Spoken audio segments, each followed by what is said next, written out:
ఓం నమో వెంకటేశాయ. అందరికీ నమస్కారం. Welcome to Meena Tirumala updates. ఈరోజు ఈ వీడియోలో తిరుమల స్వామివారి దర్శన వివరాల గురించి తెలుసుకుందాం. తిరుమల వెళ్తున్నారా? అయితే ఈ వీడియోలో ఇన్ఫర్మేషన్ మీకు హెల్ప్ అవుతుంది కాబట్టి స్కిప్ చేయకుండా ఈ వీడియో చూడండి. ఇక ఈ వీడియో చూసిన తర్వాత మీకు ఏదైనా సందేహం ఉంటే కామెంట్ చేయండి, తప్పకుండా రిప్లై ఇస్తానండి. తిరుపతిలో ఎస్ఎస్టీ టోకెన్స్ తీసుకోవడానికి వెళ్ళే భక్తులు సాయంత్రం 4 లేదా 5 గంటలకు క్యూ లైన్లోనికి వెళ్ళండి. ఎందుకంటే నిన్నటి రోజు సాయంత్రం 5 గంటలకు టోకెన్స్ అయితే ఇచ్చారు. సో మీరు త్వరగా వెళ్ళడానికి ట్రై చేయండి. రష్ ఎక్కువగా ఉండడం వల్ల టోకెన్స్ కోసం కూడా ఎక్కువగా క్యూ లైన్లో వెయిట్ చేస్తూ ఉంటారు అనే ఉద్దేశంతో టోకెన్స్ త్వరగా ఇస్తున్నారు.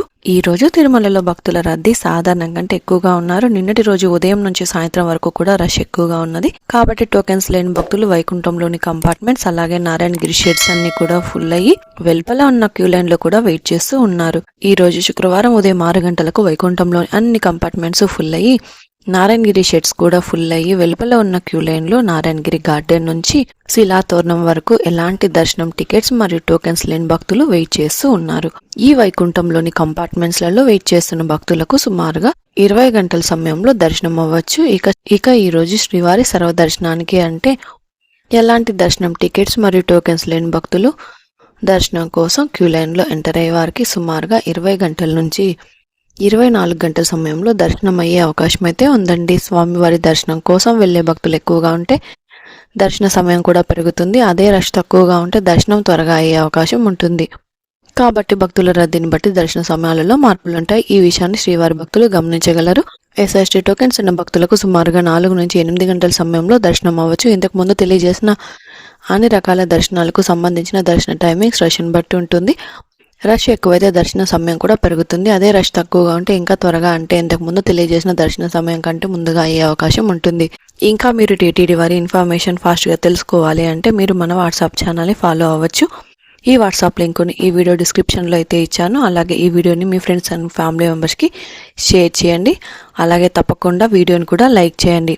ఈ రోజు శుక్రవారం మే 30వ తేదీకి సంబంధించిన దర్శనం టోకెన్స్ మే 29వ తేదీ సాయంత్రం 5 గంటల నుంచి ఇచ్చారు. ప్రతిరోజు టోకెన్స్ కోటా పూర్తి అయ్యేంత వరకు ఇస్తారు. ప్రతిరోజు టోకెన్స్ కోటా పూర్తి అయ్యేంత వరకు ఇస్తారండి. ఈ టోకెన్స్ ఎప్పుడు అయిపోతాయన్నది రష్ని బట్టి ఉంటుంది. ఈ టోకెన్స్ తీసుకోవడానికి నిన్నటి రోజు సాయంత్రం 5 గంటల కంటే ముందు నుంచి క్యూ లైన్లోనికి వెళ్ళి వెయిట్ చేసి టోకెన్స్ అయితే తీసుకుంటున్నారు. తిరుపతిలోని విష్ణు నివాసం, శ్రీనివాసం కాంప్లెక్స్, భూదేవి కాంప్లెక్స్ ఈ ప్రాంతాలలో ప్రతిరోజు సాయంత్రం 6 గంటల నుంచి 8 గంటల లోపు ఎప్పుడైనా టోకెన్స్ ఇవ్వడం స్టార్ట్ చేయొచ్చు. కాబట్టి టోకెన్స్ కోసం మీరు సాయంత్రం 6 గంటల లోపల క్యూ లైన్లోనికి వెళ్ళడం బెస్ట్ అండి. అలాగే శ్రీవారి మెట్టు నడకదారిలో కూడా ఈ రోజు ఉదయం 6 గంటల నుంచి టోకెన్స్ ఇచ్చారు. ఈ రోజు ఉదయం 6 గంటల నుంచి 3000 టోకెన్స్ వరకు మాత్రమే ఇచ్చారు. శ్రీవారి మెట్టు దారి టోకెన్ తీసుకోవాలి అంటే ఉదయం 6 గంటలకు వెళ్లాల్సి ఉంటుంది. ఈ టోకెన్స్ ఎప్పుడైపోతాయి అనేది టోకెన్స్ కోసం వెళ్లే భక్తులను బట్టి ఉంటుందండి. అలాగే ఈరోజు 300 రూపాయల స్పెషల్ ఎంట్రీ దర్శనం వారికి, అలాగే 500 రూపాయల విర్చువల్ సేవా దర్శనం టికెట్స్ ఉన్న వారికి 3 గంటల నుంచి 6 గంటల సమయంలో దర్శనం అయ్యే అవకాశం అయితే ఉందండి. నిన్నటి రోజున గురువారం రోజున శ్రీవారిని 69,019 మంది శ్రీవారి భక్తులు స్వామివారిని దర్శనం చేసుకున్నారు. 37,774 మంది శ్రీవారి భక్తులు స్వామివారికి తలనీలాలు సమర్పించారు. 3,42,00,000 రూపాయలు భక్తులు స్వామివారికి సమర్పించిన హుండీ కానుకలండి. మీకు కూడా ఏదైనా టీటీడీ వారి ఇన్ఫర్మేషన్ ఫాస్ట్గా తెలుసుకోవాలి అనుకుంటే కామెంట్ చేయండి. మీ కామెంట్లకు సమాధానాలు నెక్స్ట్ వీడియోలో అలాగే మీ కామెంట్లకు రిప్లై ఇచ్చే అవకాశం అయితే ఉంటుందండి. ఫస్ట్ అయితే మన ఛానల్ని సబ్స్క్రైబ్ చేసుకోండి. ఈ వీడియోని కూడా తప్పకుండా లైక్ చేయండి. ఈ వీడియోని షేర్ చేయండి. ఇది అండి ఈరోజు తిరుమల తిరుపతి దేవస్థానం దర్శనం మరియు లేటెస్ట్ అప్డేట్స్. ఇంకా మీకు తిరుమల తిరుపతి దేవస్థానం గురించి ఎలాంటి సమాచారమైనా తెలుసుకోవాలి అనుకుంటే కామెంట్ బాక్స్లో కామెంట్ చేయండి. ఇక నెక్స్ట్ వీడియోలో మీ కామెంట్స్కు సమాధానాలు అయితే తెలియజేస్తాను. అలాగే మీరు ఈ వీడియోని కూడా తప్పకుండా లైక్ చేయండి. ఈ వీడియోని కూడా తప్పకుండా మీ ఫ్రెండ్స్ అండ్ ఫ్యామిలీ మెంబర్స్కి షేర్ చేయండి. ఇక మన ఛానల్ని సబ్స్క్రైబ్ కూడా చేసుకోండి. మరొక వీడియోలో తిరుమల తిరుపతి దేవస్థానం వారి దర్శనం ఇన్ఫర్మేషన్తో మళ్ళీ కలుసుకుందాం. ఓం నమో వెంకటేశాయ.